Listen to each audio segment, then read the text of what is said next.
आज हम लोग सुभाष चंद्र बोस के व्यक्तित्व, उनके कृतित्व पर कुछ चर्चा करने जा रहे हैं। एक ऐसा नाम, एक ऐसी हस्ती जिसने आजादी की लड़ाई में, आजादी की संघर्ष में हजारों युवाओं को प्रेरणा दी। उनकी बातों से प्रेरणा लेकर युवा मर मिटने के लिए तैयार हो जाते थे। राष्ट्र की प्रति प्रेम भक्ति की जो धारा निकलती थी, उनका कोई तुलना नहीं था। और आज भी सुभाष चंद्र बोस के नहीं रहने के बावजूद उनके नाम सुनकर भी लोगों में जोश जग जाती है, युवाओं में साहस का संचार हो जाता है। जय हिंद जैसे शब्द न केवल अभिवादन को व्यक्त करता है, बल्कि अपने राष्ट्र के प्रति सम्मान को भी व्यक्त करता है। और सुभाष चंद्र बोस की ऐसे नारे आज भी लोगों को उद्वेलित करते हैं।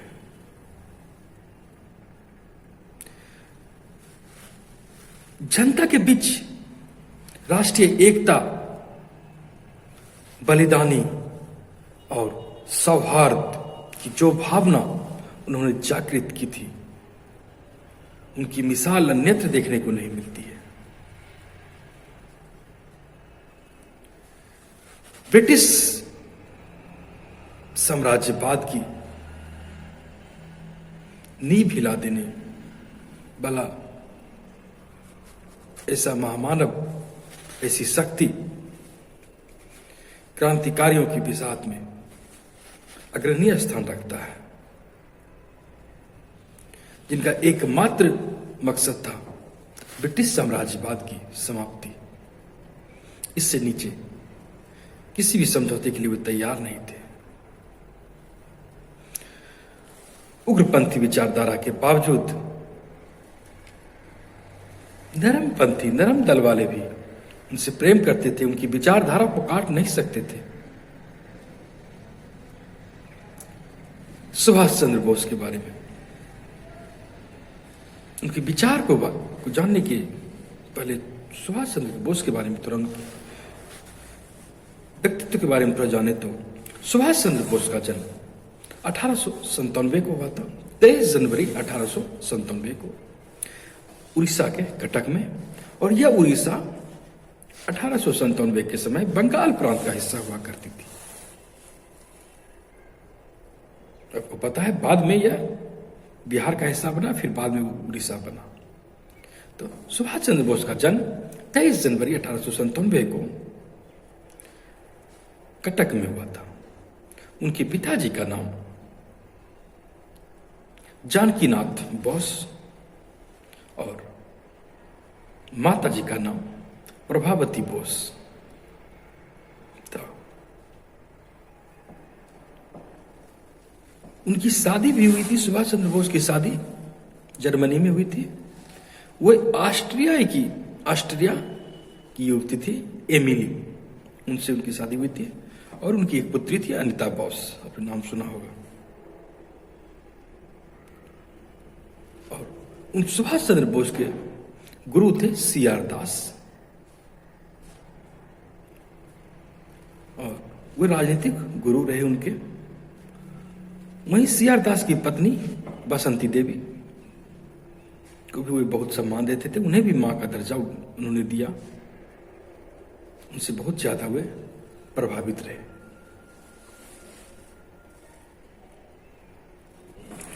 1909 में उनका एडमिशन होता है रॉबिन्सन कॉलेजिएट स्कूल कटक। और 1913 में जब वे 16 वर्ष के थे तो मैट्रिकुलेशन पास कर गए थे उसी रॉबिन्सन कॉलेजिएट स्कूल। और कहा जाता है कि वे द्वितीय स्थान वहां पर प्राप्त किए थे। यहां पर यह भी समझ लें, जहां CR दास उनके राजनीतिक गुरु थे, वहीं वे स्वामी विवेकानंद से भी बहुत प्रभावित थे और विवेकानंद को वे अपना आध्यात्मिक गुरु मानते थे। उनके विचारों से, सिद्धांतों से बहुत प्रभावित थे। 1915 में इंटरमीडिएट हुई कलकत्ता यूनिवर्सिटी से ही, और वहां भी हुए फर्स्ट है। उसके बाद उन्होंने BA में दाखिला लिया, फिलोसफी से ऑनर्स किया, ग्रेजुएशन उनका फिलोसफी से था। दर्शन शास्त्र के हुए विद्यार्थी रहे। स्कॉट कहा जाता है, BA कोर्स उन्होंने स्कॉटिश चर्च स्कूल से किया था और 1919 में उनका BA कंप्लीट होता है। 1920 में वे फिर लंदन चले जाते हैं और कैम्ब्रिज यूनिवर्सिटी से में भी अध्ययन किया और तत्कालीन समय में 1920 में ही उनका चयन होता ICS में, जो कि अभी के IAS के समकक्ष वो एग्जाम होता है ICS। हालांकि आंतरिक तौर पर वे इतने बड़े एग्जाम पास कर लेने के बाद भी वे तैयार नहीं थे नौकरी के लिए और ब्रिटिश आधिपत्य को स्वीकारने के लिए वे तैयार नहीं थे। उन्होंने लेटर लिखा 1921 में देशबंधु चित्तरंजन दास को, उनसे सलाह लिया और कुछ दिन के बाद इतनी बड़ी प्रसिद्ध नौकरी को, स्थापित नौकरी को वे छोड़कर भारतीय स्वतंत्रता आंदोलन में कूद पड़े। उन्होंने अपनी जननी, अपनी जन्मभूमि की सेवा का व्रत लिया और अपनी ICS जैसी प्रतिष्ठित नौकरी को भी छोड़ दिया। यह सेवा का व्रत किसी भावना में बहकर नहीं, एक दिन में नहीं आ गई थी। यह उनकी आंतरिक प्रेरणा का प्रतिफल था जो वर्षों से सींचा जा रहा था। कहा था जब वे कॉलेज में थे,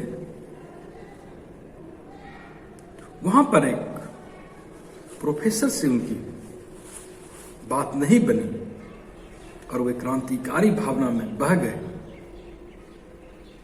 हालांकि जब उनको वहां से रेस्टिकेट करने का बात आई, उन्हें माफी मांगने को कहा गया, लेकिन उन्होंने कहा नहीं, मेरी गलती नहीं है, मैं अपनी मातृभूमि के लिए इतना भी नहीं कर सकता, अपना आत्मसम्मान के लिए मैंने कोई गलत कार्य नहीं किया है। कॉलेज में रहने या नहीं रहने, उनकी पढ़ाई रहे या नहीं रहे, लेकिन अपनी आत्मसम्मान को उन्होंने नहीं बेचा, इससे कोई समझौता नहीं किया, कॉलेज से बाहर हो जाना भी पसंद किया। तो उन ICS की नौकरी एक दिन में ये नहीं त्यागे थे और आंतरिक प्रेरणा का यह एक प्रतिफल था जो वर्षों से सींचा जा रहा था। कहा जाता है कि ICS से जब त्यागपत्र ये दे रहे थे तो उस समय उन्होंने अपने गुरु चित्तरंजन दास को भी पत्र लिखा और उसमें देशभक्ति की बात कही, राष्ट्र प्रेम की बात का जिक्र वे वहां पर करते हैं और वे कहते हैं, उन्होंने अपने पत्र में लिखा था, मैं सिविल सर्विस से त्यागपत्र देने को पूर्णतः कटिबद्ध हूं। उन्होंने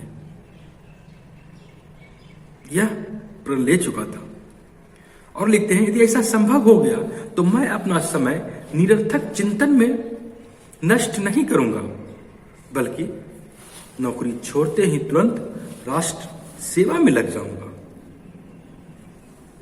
राष्ट्र सेवा के क्षेत्र में भी वे अंधानुकरण जैसी कोई बात को अपनाना नहीं चाहते थे। उन्होंने कभी किसी तरह का अंधानुकरण नहीं किया, चाहे सामने वाला कितना ही बड़ा नेता क्यों नहीं हो, वे सहज अनुयायी बनना पसंद नहीं किए। तत्कालीन समय में गांधी जी 1921 के समय सर्वग्राही नेता थे और सुभाष चंद्र बोस भी उन्हें मानते थे। इनके बावजूद उन्होंने गांधी को स्पष्ट शब्द में कहा था कि आप जानते हैं कि मैं आपका अंधानुकरण नहीं करता। कहा जाता है कि जब वे स्वदेश लौटे तो सबसे पहले वे मुंबई में गए और जहां की गांधी जी ठहरे थे उनसे मिलने हुए जाते हैं। सुभाष चंद्र बोस गांधी जी से मिलने जाते हैं और गांधी जी से बहुत एक छोटी मुलाकात होती है, बातचीत होती है, लेकिन गांधी जी को भी लगा कि मेरे साथ ही लंबा समय तक काम नहीं कर सकता। सुभाष चंद्र बोस ने भी समझ लिया कि हम दोनों बहुत लंबे समय तक साथ रहकर काम नहीं कर सकते। उसके बाद सुभाष चंद्र बोस कलकत्ता आए और सीआर दास, चित्तरंजन दास के साथ जुड़कर काम करने लगे। इतने बड़े सिद्धांतवादी के रूप में सुभाष चंद्र बोस एक दिन में नहीं बने थे। राष्ट्र प्रेम की बरसों की भावना ने उन्हें राष्ट्रवादी बनाया था।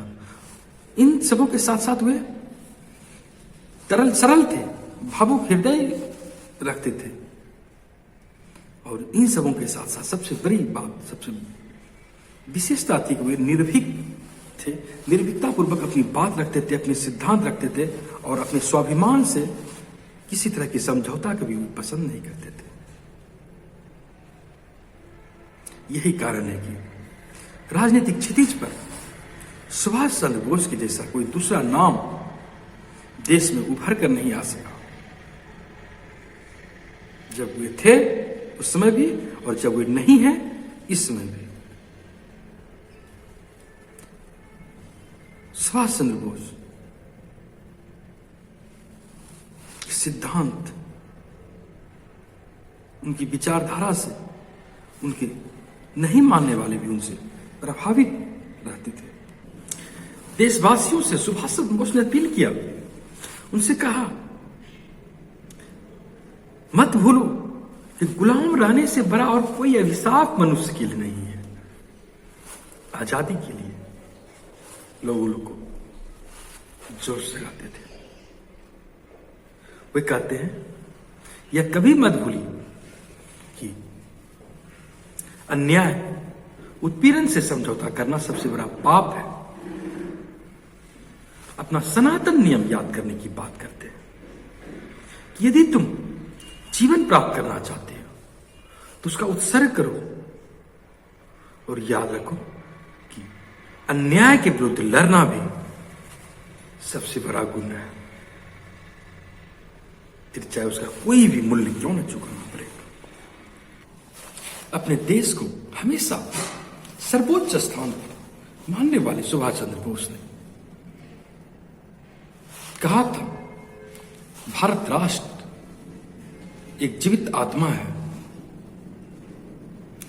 जिस प्रकार किसी भी मनुष्य के जीवन में कई एक अवस्थाएं आती है, शैशवावस्था, युवावस्था, प्रौढ़ावस्था और वृद्धावस्था, उसी प्रकार राष्ट्रीय जीवन भी कई अवस्थाओं से गुजरता है। राष्ट्रीय जीवन की भी कई अवस्थाएं होती है और जिस तरह मनुष्य की मृत्यु हो जाती है, पुनः उसका जीवन होता है, पुनः वो जन्म लेता है नए रूप में, नए स्वरूप में। उसी प्रकार राष्ट्र भी मरता है और इस राष्ट्र के भी मृत्यु होने के बाद पुनः उसका नया अवतरण होता है, नया जीवन मिलता है। पर वे व्यक्ति और राष्ट्र में अंतर करते हैं। अंतर इस मायने में वो बताते हैं, व्यक्ति और राष्ट्र में अंतर के रूप में वो कहते हैं कि व्यक्ति मृत्यु होने के बाद जन्म लेता है, अपने कर्म के अनुसार फिर जन्म लेगा, लेकिन राष्ट्र, हर एक राष्ट्र मृत्यु के बाद जीवन नहीं पाता है। जिस राष्ट्र का अस्तित्व है, जिसकी कोई सार्थकता है, जिसका हृदय गति में स्पंदन होता है, वही राष्ट्र पुनः जन्म लेता है। अन्यथा जिस राष्ट्र की हृदय गति रुक गई, वह पृथ्वी तल से ही विलुप्त हो जाता है।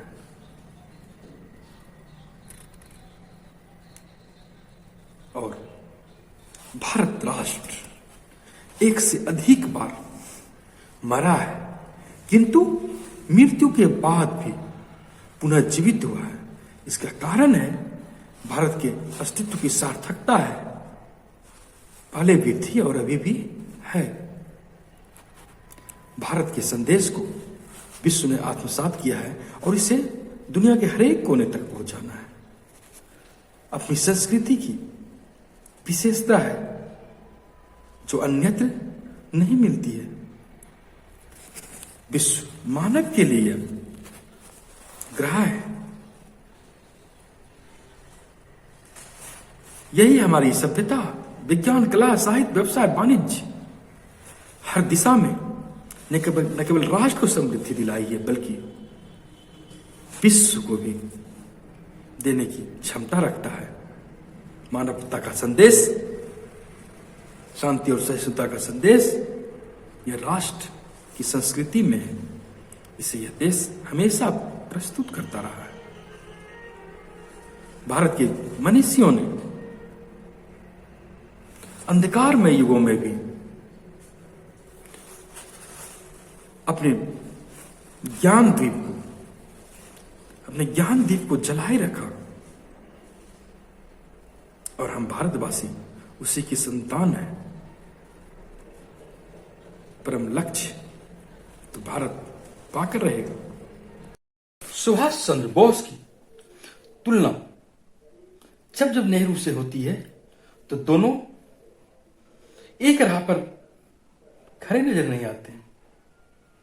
समाजवादी धरातल पर नेहरू और सुभाष चंद्र बोस में फर्क दिखता है। सुभाष चंद्र बोस जो एक बार सिद्धांत कर लेते थे, उस पर कायम रहते थे, लेकिन नेहरू कहीं न कहीं उसमें लोकप्रियता का आधार ढूंढते थे। कई बार नेहरू और सुभाष चंद्र बोस अलग अलग खड़े दिखे। त्रिपुरी अधिवेशन जब कांग्रेस का हुआ था तो वहां से तो दोनों की राह ही अलग हो गई। सुभाष चंद्र बोस गांधी जी के नहीं चाहते हुए भी कांग्रेस के लिए लड़े और जीते, जिससे गांधी और नेहरू दोनों एक तरह से सुभाष के खिलाफ हो गए। हालांकि गांधी जी नेहरू सुभाष चंद्र बोस के कभी खिलाफ मुखर नहीं हुए, लेकिन नेहरू मुखर रूप में नजर आए। समाजवाद में यकीन करने वाले गांधी नेहरू की बजाय नेताजी के साथ भी नजर आते हैं। आप जानते हैं कि गांधी जी को राष्ट्रपिता, father of nation, Subhash Chandra Bose ने ही पहली बार कह के पुकारा था। और गांधी जी कांग्रेस से जुड़े समाजवाद को किताबी समाजवाद की संज्ञा देते हैं, और नेहरू भी उसी किताबी समाजवाद के रूप में नजर आते हैं, जहां कहीं न कहीं समाजवादी निष्ठाओं में कमी नजर आती है। और समाजवाद उस समय आज की तरह खुली अर्थव्यवस्था और उदारीकरण की तरह नहीं था। नेहरू अपने रौ में बह रहे थे, लेकिन सुभाष चंद्र बोस अपनी परंपरा, अपनी संस्कृति के अर्थों में समाजवादी थे, वे समानता के पक्षधर थे। अपनी ज्ञान परंपरा संस्कृति को लेकर वे चलना चाह रहे थे। पंथनिरपेक्ष समाजवादी राष्ट्रवादी भावना साफ नजर आ रही थी। नेहरू गांधी जी की छाया में नजर आते हैं, लेकिन नेताजी ने कभी गांधी जी की छाया में आना ही पसंद नहीं किए। इसके लिए उन्होंने खुद को भी दांव पर लगा दिया, अपने सिद्धांतों से कभी समझौता नहीं किया। पंडित जवाहरलाल नेहरू को लिखे पत्र में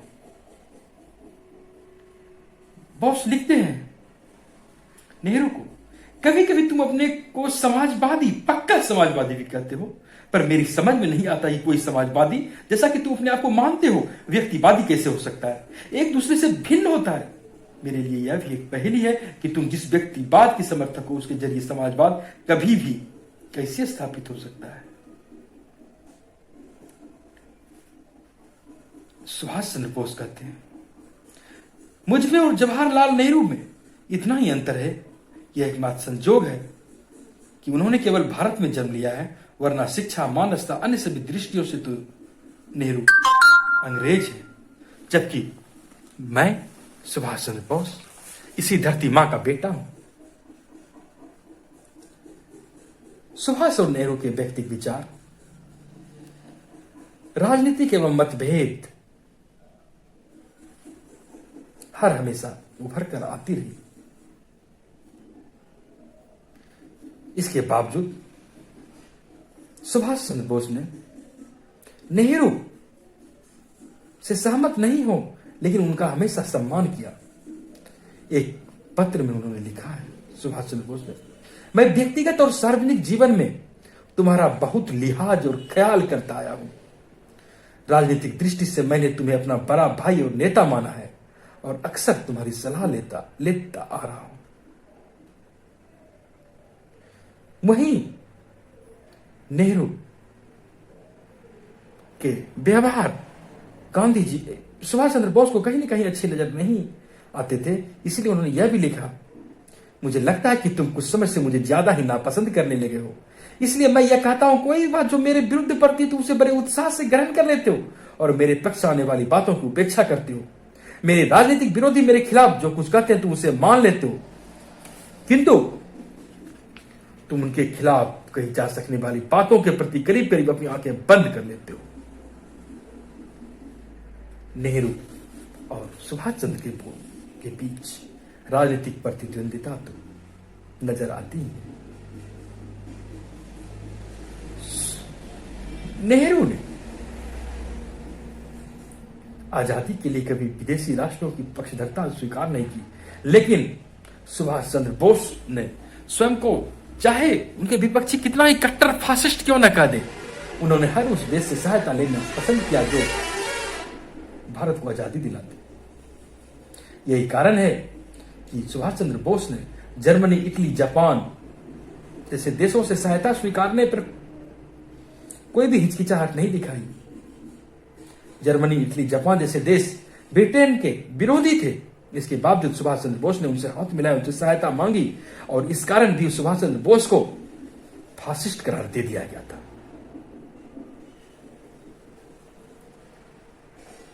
आप जानते होंगे कि भारतीय सेना को जो ब्रिटिश की तरफ से लड़ रहे थे, जापान ने बंदी बना लिया था और जापान, जर्मनी जाकर सुभाष चंद्र बोस ने कहा कि उस सेना को आप मेरे संरक्षण में दीजिए, मैं उसे ब्रिटेन के खिलाफ लड़ूंगा। यहीं पर हिटलर ने भी उनकी बात मान ली थी और सुभाष चंद्र बोस उस सैनिकों का नेतृत्व किया था। आप जानते होंगे कि बर्मा तक वो विजयी होकर आ चुके थे, लेकिन जापान के द्वितीय विश्व युद्ध में पराजित हो जाने के बाद, परमाणु बम गिराए जाने के बाद जापान की दशा ठीक नहीं रही, जिस कारण सुभाष चंद्र बोस को भी जापान द्वारा सहायता नहीं मिल सका।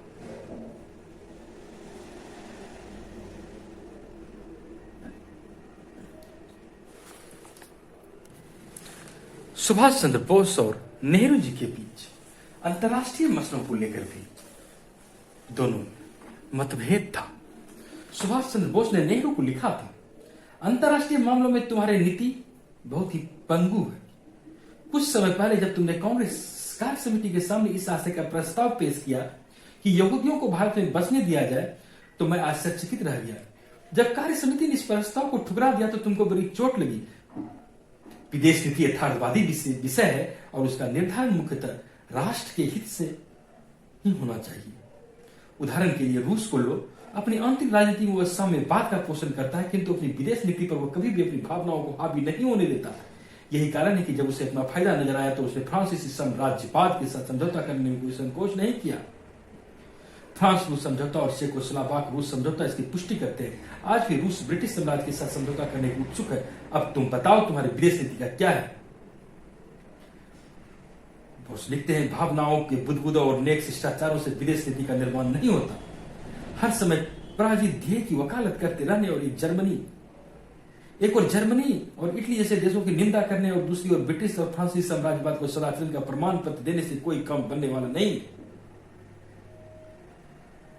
पिछले कुछ समय से तुम्हें और महात्मा गांधी समय हर संबंधित व्यक्ति को मैं ये समझाने की कोशिश कर रहा हूं कि हमको अंतर्राष्ट्रीय स्थिति का भारत के हक में फायदा उठाना चाहिए और इस उद्देश्य से अपनी राष्ट्रीय मांग को एक चुनौती के रूप में ब्रिटिश सरकार के सामने रखना चाहिए। किंतु मैं तुम्हें या महात्मा गांधी को तनिक भी प्रभावित नहीं कर सका। हालांकि देश की जनता का एक बड़ा भाग मेरे रुख को पसंद करता है। ग्रेट ब्रिटेन के भारतीय विद्यार्थियों ने अनेक हस्ताक्षरों वाला एक दस्तावेज मुझे भेजा है जिसमें मेरी नीति का समर्थन किया गया है। और जब त्रिपुरी प्रस्ताव के बंधनों के बावजूद कार्य समिति की तुरंत नियुक्ति न करने के लिए तुम मुझे दोष देते हो तो अंतर्राष्ट्रीय स्थिति अचानक तुम्हारी निगाह से असाधारण महत्व धारण कर लेती। मैं पूछता हूं, यूरोप में आज ऐसा क्या हुआ जो प्रत्याशित था? क्या अंतर्राष्ट्रीय राजनीति का प्रत्येक विद्यार्थी यह नहीं जानता कि बसंत में यूरोप में संकट पैदा होगा? नेहरू और सुभाष चंद्र बोस की वैचारिक नीति में कई बार अंतर दिखता है और नेहरू के व्यवहार से बोस पसंद नहीं आता है उनका व्यवहार। कांग्रेस अध्यक्ष के रूप में जब ये चयनित हो गए थे उसके बाद भी कई ऐसे मसले आए जब सुभाष चंद्र बोस को नेहरू का व्यवहार अच्छा नहीं लगा। उन्होंने लिखा है नेहरू के नाम की, कांग्रेस के 7 दिन के बाद ही मेरे विरुद्ध सार्वजनिक आंदोलन तुमने शुरू कर दिया। हालांकि तुम्हें मेरी स्वास्थ्य की दशा का अच्छी तरह पता था और नाम दिया हुआ तुम्हारा तार मुझे मिलने के पहले ही अखबारों में छप गया। जब त्रिपुरी के पूरे पखवाड़े कार्य समिति के 12 सदस्यों के त्यागपत्र देने के कारण कांग्रेस के मामलों में गतिरोध रहा तो क्या तुमने विरोध में एक शब्द भी कहा? क्या तुमने मेरे प्रति एक शब्द भी सहानुभूति में कहा? इस समय जबकि कई हल्कों से मेरे ऊपर न्यायपूर्ण हमले हो रहे, जैसा कि कहा जाता है कमर से नीचे प्रहार किए जा रहे, तुम विरोध में एक शब्द भी नहीं कहते। तुम्हारा मेरे लिए एक भी शब्द सहानुभूति का नहीं होता। किंतु जब मैं आत्मरक्षा में कुछ कहता हूं तो तुम्हारी प्रतिक्रिया होती है। ऐसी दलीलबाजी वाले बयान अधिक सहायक नहीं होंगे। क्या तुमने मेरे राजनीतिक विरोधियों के बयानों के लिए ऐसे विशेषणों का प्रयोग किया है? शायद तुम उनकी सराहना करते।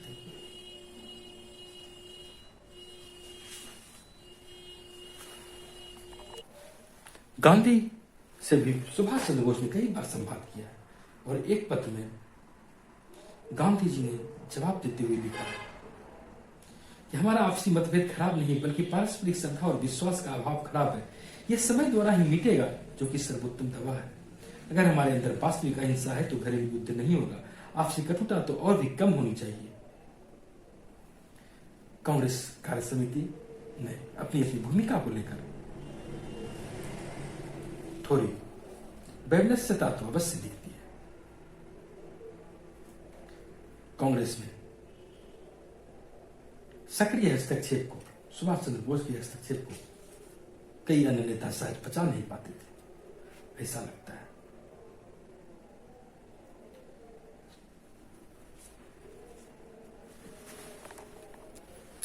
सुभाष चंद्र बोस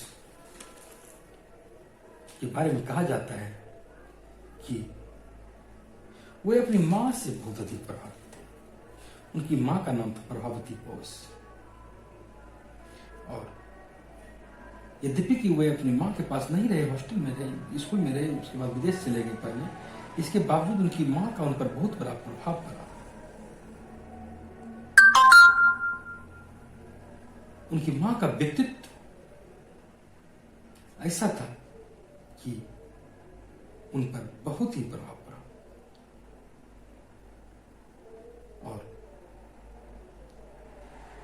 उनके माता पिता का संस्कार उन पर दिखता है। उन्होंने अपनी मां के नाम चिट्ठियां लिखी जिनमें भी दिखता है कि वे अपनी मां से कितना लगाव रखते थे। सुभाष की मां चाहती थी कि सुभाष बैरिस्टर बने, मजिस्ट्रेट बने, जज बने, लेकिन समय के साथ उनके विचारों, मूल्यों, देश प्रेम की उनकी भावनाओं का स्वरूप बदलता गया और यही कारण है कि सुभाष चंद्र बोस को बाद में लगा कि इसी डिग्रियों का कोई महत्व नहीं है जो चरित्र निर्माण ही कहीं नहीं कर सके और चरित्र निर्माण पर वे अधिक बल देने लगे। और आप जैसा कि जानते हैं कि कॉलेज के दिनों में एक प्रेसिडेंसी कॉलेज में प्रोफेसर थे, प्रोफेसर एडवर्ड एफ ओटेट। उनके द्वारा आलोचना किए जाने पर वो कॉलेज से निकाल दिया, यूनिवर्सिटी पर घुसने पर पाबंदी लगा दी। लेकिन उनकी मां को लगा कि मेरा बेटा तो ऐसा कर ही नहीं सकता। लेकिन सुभाष चंद्र बोस जो किया था, उनके देश प्रेम की भावना चारों ओर फैल गई थी। सुभाष चंद्र बोस के जीवन में उनकी भाभी विभावती बोस का भी प्रभाव पड़ा दिखता है। विभावती बोस सुभाष के बड़े भाई थे। शरद चंद्र बोस उनकी पत्नी थी और शरद और विभावती की विवाह 1910 के 2 दिसंबर को हुई थी और विभावती और सुभाष लगभग हम उम्र के थे और इसके बावजूद सुभाष चंद्र बोस उन्हें मेजो बॉडी कहते थे और विभावती सुभाष चंद्र बोस को छोटा दादा बोलती थी। 1925-26 में बर्मा के मांडले जेल में जब सुभाष चंद्र बोस थे तो अपनी भाभी को भी कई पत्र लिखे जिनमें उन्होंने बच्चों की शिक्षा को लेकर काफी बात की और वे अक्सर विभावती को बच्चों को पेंटिंग और संगीत की शिक्षा देने के लिए प्रेरित करते थे और विभावती को मैक्सिम गोर्की की किताब मां पढ़ने के लिए बोला। और जब इंग्लैंड से 1921 में वापस लौटे अपने पिता जानकीनाथ के आवास में रहने के बजाय वे अपने भाभी विभावती के साथ बंगले में रहने के लिए चले गए और उनके व्यक्तित्व से सुभाष चंद्र बोस काफी अधिक प्रभावित हुए। 1932 की शुरुआत में जब उनके भाई शरद चंद्र बोस गिरफ्तार हो गए और सुभाष भी जेल में थे, वहां पर उनकी भाभी विभावती ने ही पूरे परिवार की देखभाल की और आर्थिक जरूरत किसी तरह पूरा करती रही। विभावती भी राष्ट्र प्रेम की भावना से कई बार लड़ाई लड़ी और ब्रिटिश सेना के खिलाफ जब उनका परिवार लड़ रहा था तो उनके परिवार की पूरी जिम्मेवारी विभावती ने ही निभाई और कहा जाता है कि भारत छोड़ो आंदोलन के समय 1942 में पुलिस ने विभावती के घर छापेमारी कर उनके बेटे शिशिर को गिरफ्तार कर लिया। उन्हें लगा कि पुलिस और छानबीन करेगी तो सुभाष चंद्र बोस द्वारा लिखे गए सारे पत्रों को उन्होंने जला दिया था जो 1941 में काबुल से शिशिर के नाम सुभाष चंद्र बोस ने लिखा था। विभावती बोस ने भी अपने आप को साबित किया था।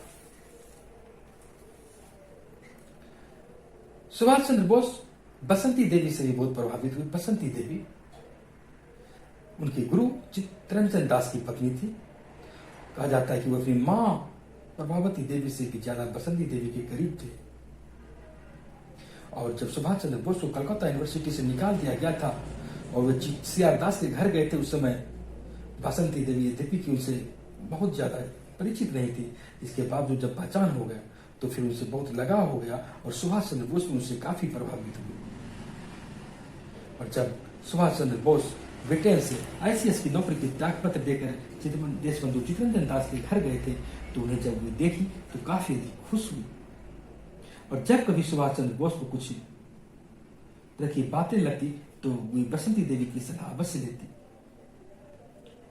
असहयोग आंदोलन के दौरान बसंती देवी को भी पुलिस ने गिरफ्तार करके जेल में डाल दिया था।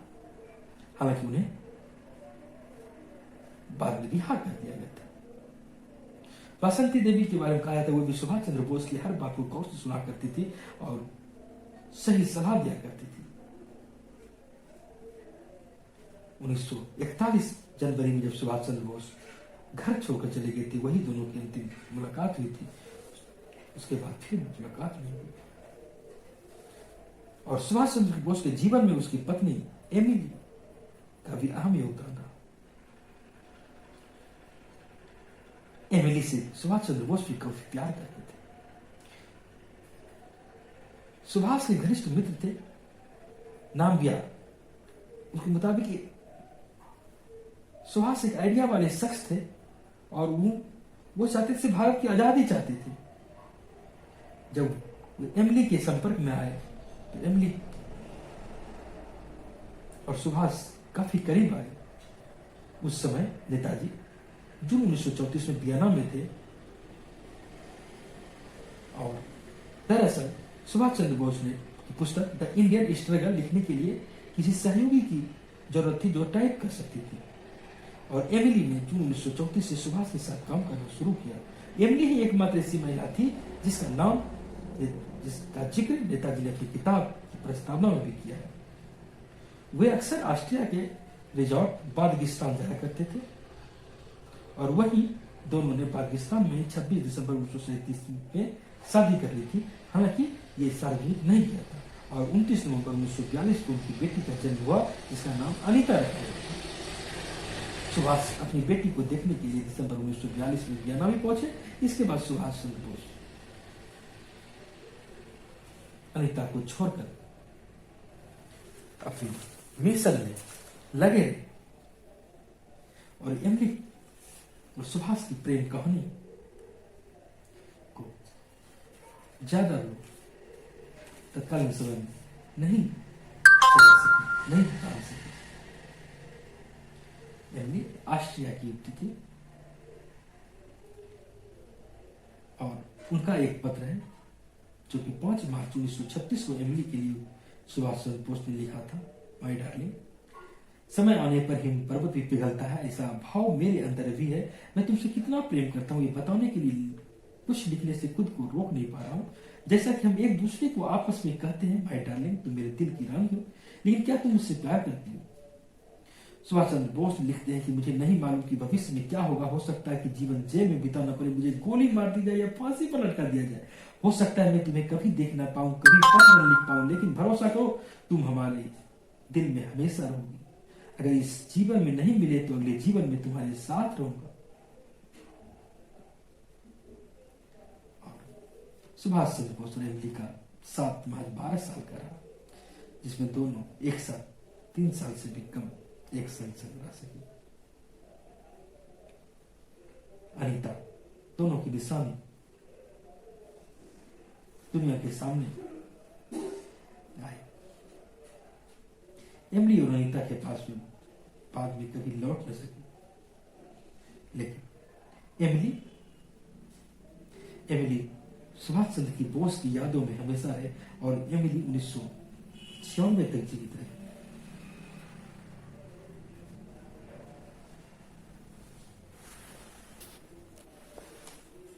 सुभाष चंद्र बोस की मृत्यु कैसे हुई, कब हुई, यह रहस्य सदा के लिए रहस्य बना रहा। हाँ, कहा जाता है कि 18 अगस्त 1945 को टोक्यो जाते समय ताइवान के समक्ष उनकी हवाई दुर्घटना में मृत्यु हो गई, लेकिन इसकी पूर्णतः पुष्टि नहीं हो सकी। लोग इस बात को शायद स्वीकार नहीं कर सके और बाद में एक गुमनामी बाबा के रूप में भी लोगों ने उन्हें स्मरण किया कि यही है। सच्चाई से पर्दा नहीं उठ सका। सच्चाई क्या थी? आजाद हिंद फौज जिसमें 85,000 सैनिक थे, उसका उन्होंने नेतृत्व किया। हालांकि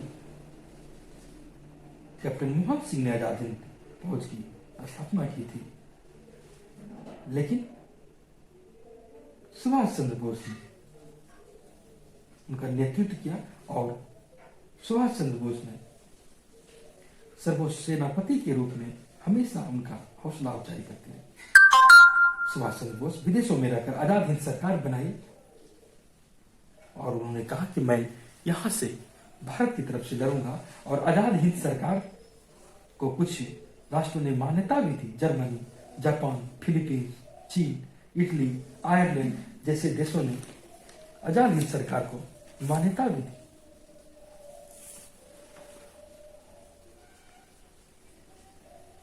कई ऐसे पल आए जब सुभाष चंद्र बोस वैश्विक पटल पर अपने व्यक्तित्व से दुनिया के सामने अपना लोहा मनवाया।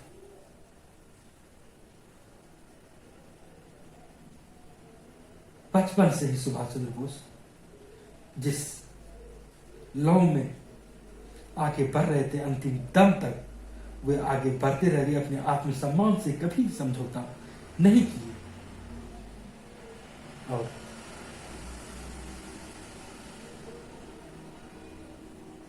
किसी भी कीमत पर सुभाष चंद्र बोस आजादी चाहते, आजादी से कम पर कोई समझौता भी करना नहीं चाहते थे।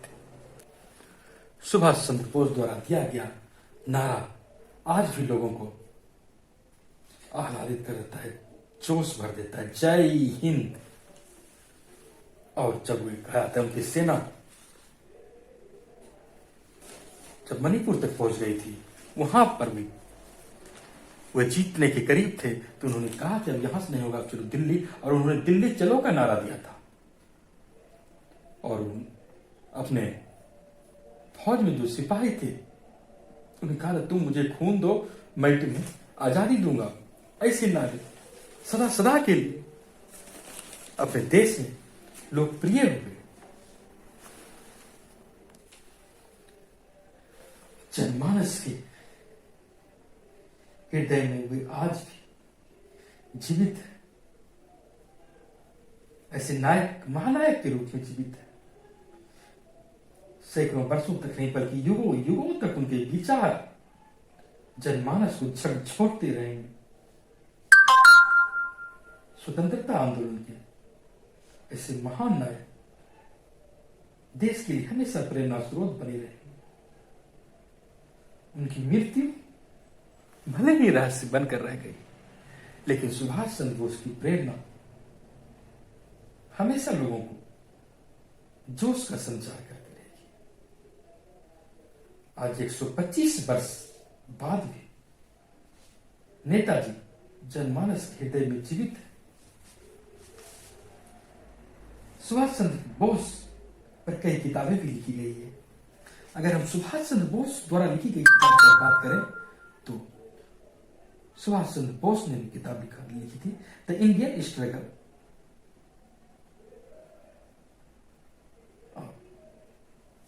सुभाष चंद्र बोस पर भी कई शोध हुई है, उन पर भी किताब लिखी गई है।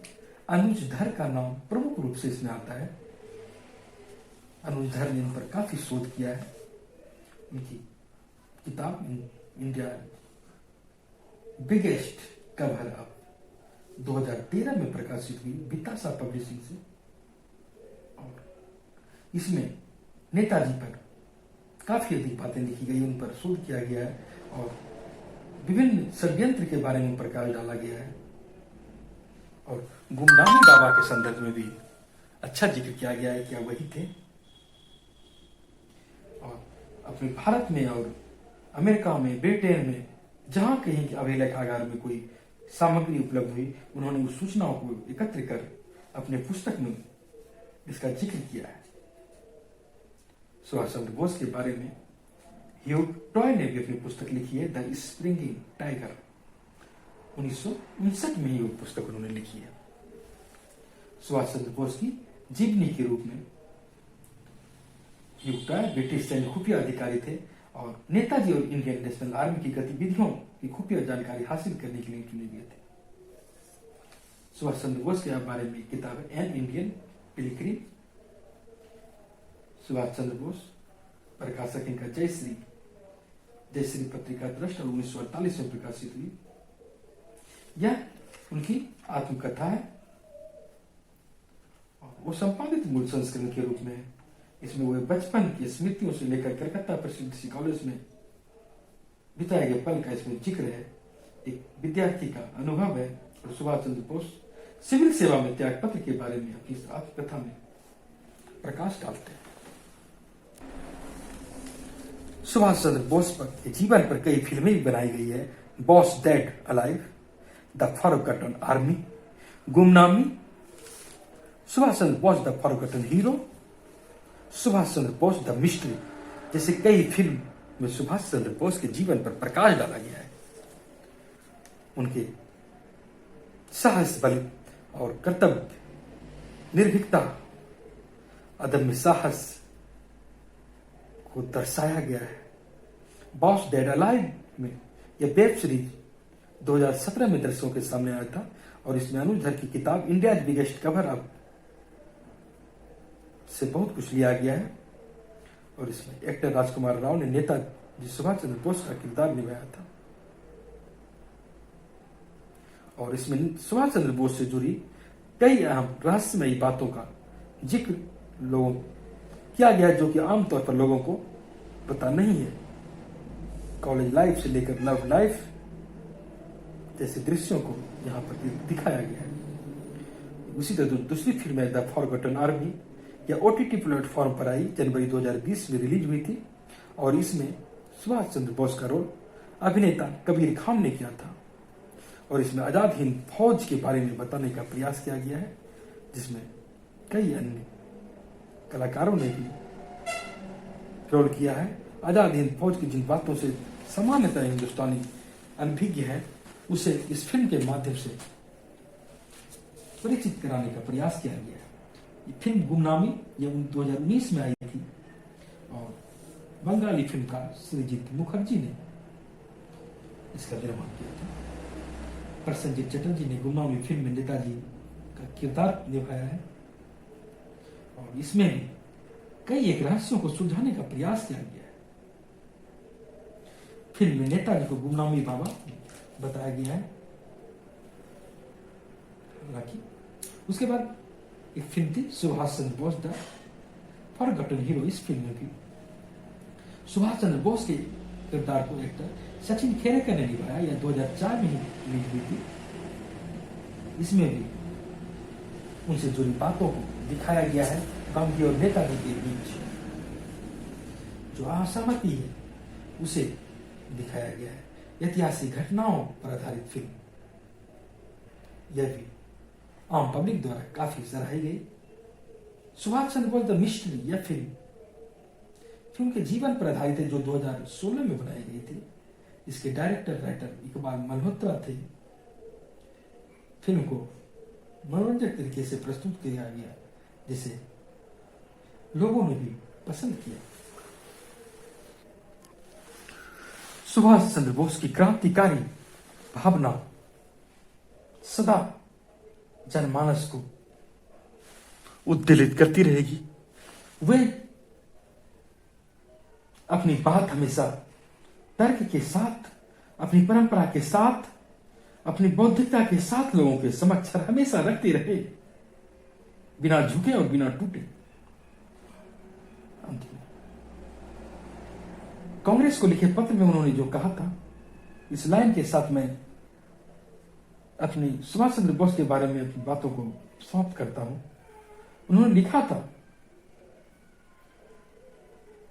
आपको याद रखना होगा कि विद्रोही और क्रांतिकारी वह है जो सत्य में विश्वास रखता है और यह विश्वास रखता है कि अंत में सत्य और न्याय की ही विजय होती है।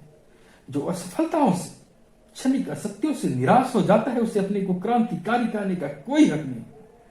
क्रांतिकारी विद्रोही का बाना है, आंखों में आशा के सपने, हाथों में मौत के फूल और दिल में आजादी का तूफान।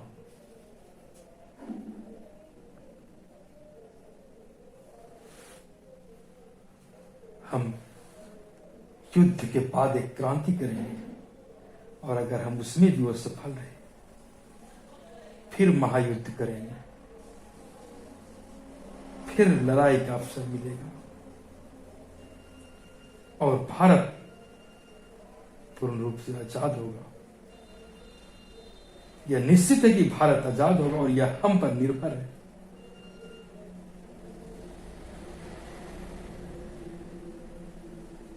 निराश नहीं होना है